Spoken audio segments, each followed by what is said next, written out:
public. It was amazing.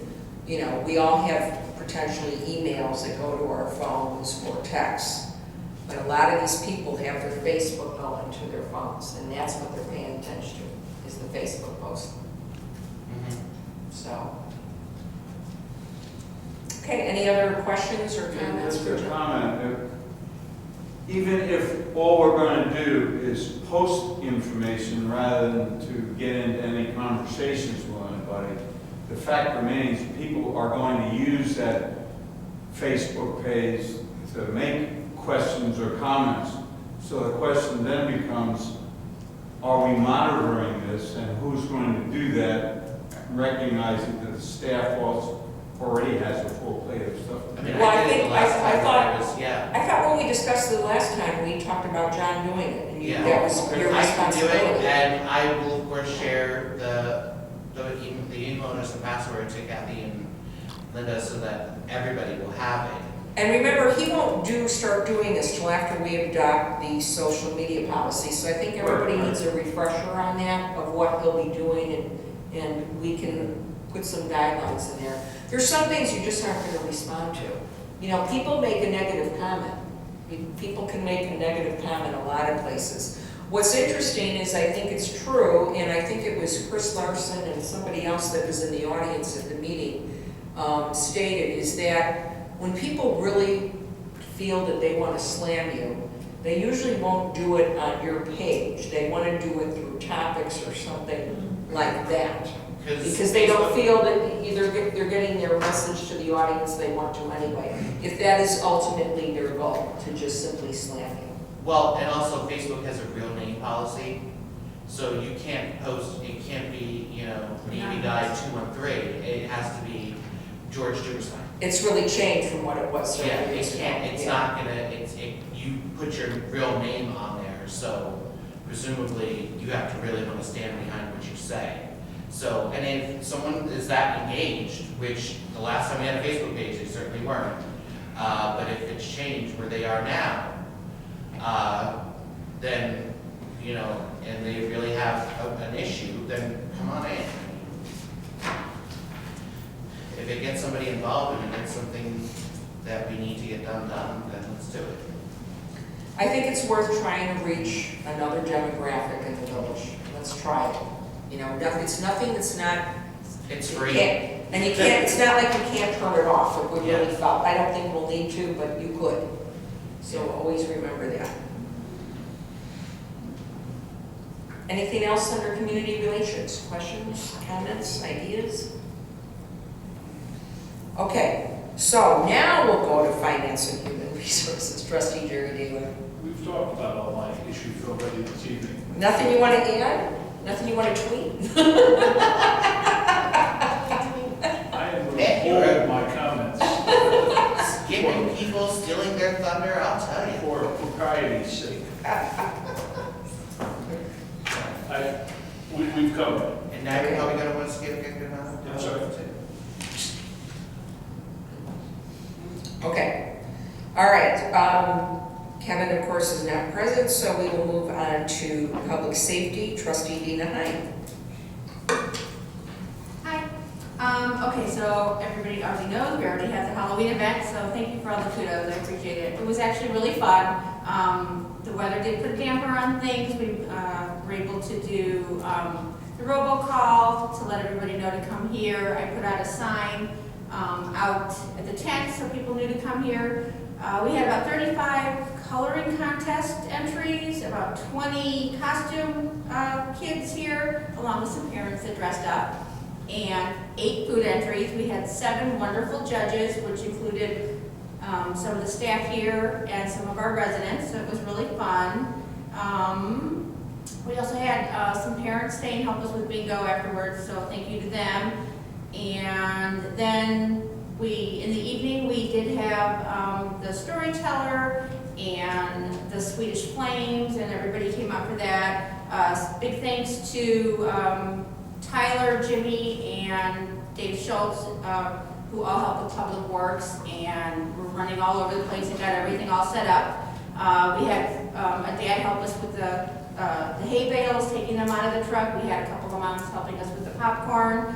We had a really good turnout for that in the evening. It was a little wet and then not, but we had the tent, so it was really fun. So I think people had a good time at both. So it was a nice event. We have a lot of goodie bags left over for next year, so I have them in storage. So if we do it again, I won't have to spend a lot of money on the novelty items. No candy, so nothing's gonna go bad. So it's we'll see how that goes if we do it again next year. So that's it with that. And then I did meet up with Fire Marshal last week, and I'm working on a safety and evacuation plan, which we'll post in the village hall, and maybe we'll do a little drill for a fire drill and for a tornado. And I'm also working on stuff for the Public Works building, maybe getting the MSDS sheets updated on the different chemical products. Might wait for the Public Works manager to get hired before I do that, I'm not sure. And that's kind of it. So, thanks. I don't know if anybody has an additional thoughts on Halloween. I mean, I think hands down from the feedback I got from residents, the costume contest and, you know, the coloring contest and even the baked goods would definitely be a repeat, would be my recommendation. And there's not that much cost involved. And as you said, you even already have supplies, so we might as well do it just for that reason. But I think that everybody truly enjoyed it. I don't know that I would recommend a storyteller again, only because it is a fee and it's just such a gamble with the weather. And it's a long day. I mean, the fires were beautiful. The Swedish flames were beautiful. Had the weather been, nicer, it would have been a nice evening. But I still don't know if it's just too long a day. But I think for what it's worth, I would redo at least those contests. Yeah. Right. Maybe just a nice campfire in the evening, and they just come for popcorn and cider, just sit around with their friends. Right. A lot of people sitting around or standing, We could also keep that optional. If weather permits, we'll do it, and if not, we won't. It's another thing. Yeah. So if there's any other thoughts or ideas on that, don't be shy. Okay. Let's move on to administration, which is my report. And I touched on this in my Friday memo to the board and staff, but I just wanted to, we switched from our committee lists or committee meetings to committee of the whole, and we have liaisons that head the categories. And each category or liaison has a backup liaison. And that is for the purpose of if you have a larger project and it's a lot to manage, then you already have a recruiting assistant to engage. And or if for any reason you are going to miss a meeting, whether it's due to illness or travel or some obligation, you could have your liaison, co-liaison, present your report. Also, depending on, with budgets coming up, some budgets are larger than others or more complicated. So by all means, you should be communicating with your backup liaison and just to talk things through. So I encourage you to have conversations. This is an opportunity right here. This is a committee meeting. And if you need to delegate work or ask or assign work of your liaison, this is the place to do it, and get them on camera and get them committed too. Him or her, I should say. And then just a question, just to clarify for everyone again, we don't have a community events committee. Community events are to be held either by and led by an ad hoc committee or a special committee, or it may be organized just by myself and the staff, depending on what the issue is. For example, I had asked Trustee George Huberstein to lead us on the Civil War reenactment, and Georgianne agreed to be his assistant, and he's doing a really good job. I'm really pleased with his progress, so I think he's going to put together a dynamic event. And then, of course, for Halloween, Dina presented it, and I encouraged her because she had held an event like this some years ago in Misty Hill and Deer Point in the very early building stages. And as we all know, she did a great event. So everyone here is welcome to suggest an event and present an idea to the board.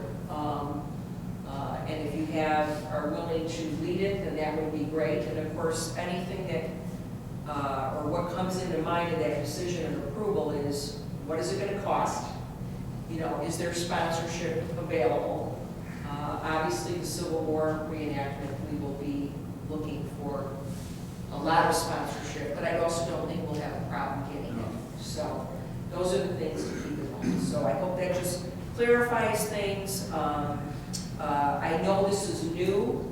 I think that it's going well. There's still some things getting used to. But now we're coming into the budget area, and so this is a good time to talk through some of the budget issues as well. So keep that in mind for the December committee of the whole meeting. And that's all I have. I did forget something. Yes. We had talked about having a fall cleanup on the 14th of November. I sent out emails to the 3 high schools, National Honor Society advisors, and one said that they had another event that day. One was waiting to hear whether we got any response from anyone else. And so we decided not to do it anymore, but we will be in touch with them again for the spring. Yeah, and I'm glad you mentioned that as well, because one final closing thought that I did mention, it's in my memo, is reminding everyone, whenever possible, to work on a planning calendar.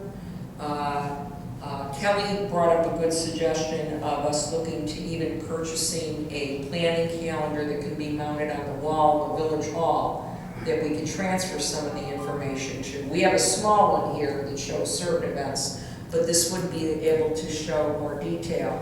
So as you plan for your upcoming budget year, you could say, we want to do a spring cleanup sometime in the last half of May. You don't have to have an exact date, but at least it's on the radar, and that will help everyone.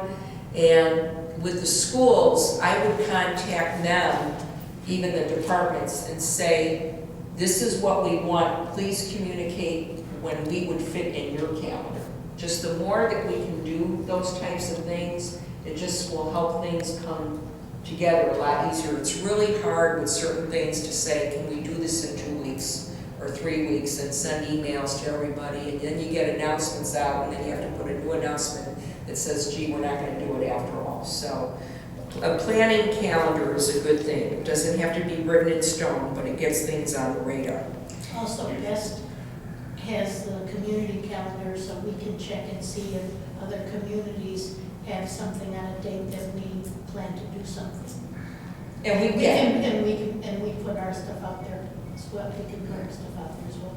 Okay. You just did Triple Financial, but Kelly and I are meeting with Tim Perry and another associate from the bank on Tuesday to hear their presentation about the refinance package for Public Works. Aha. And we'll also talk at that time about the possibility, what they can do for us if we decide to transfer our accounts to them. Okay. Any other comments, thoughts, questions? All right, at this time, we'll take public comments. Any takers? Just that I've already started to write the Twitter for Dummies account. And we greatly appreciate that. Thank you, thank you. Motion for adjournment. So, second. All in favor? Aye. Aye.